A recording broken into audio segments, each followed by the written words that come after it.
palang pasok. Kaya pala nananahimik ka dyan. Tinatamad kang tumayo. Alam mo na, walang pasok. Di mo pa sinasabi sa akin. Balik mo yung baon, akin na. Give me the baon, baby. Give me the baon. Kaya ang nalita niya, hindi ko na lang siya pinapatulan. Tama lang. Akalain mo nga naman, wala palang pasok. Hindi pa nagbabalik ng baon. Alam niya na kanina pa, nananahimik. Akala niya siguro, makakaligtas siya sa akin. Ako na ang humihingi ng Give me the baon, baby. Eh, amot pagsasabihan ko siya. Baon. Nasabi ko na.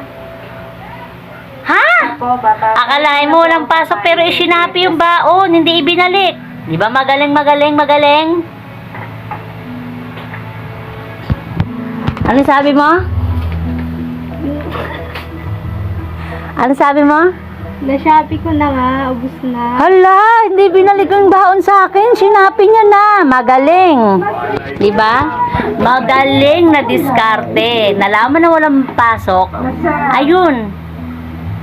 Diretso ng Shopee. Ang ending ng baon, hindi na ibalik, na i-Shopee na. Ganyang may sakit. Babalikan ko rin po. Bukas. Kailangan hindi ako maaga magbigay ng baon. Titignan natin kung may pasok o wala bago tayo magbigay ng baon. Mag-uusap lang kami. Tignan lang natin.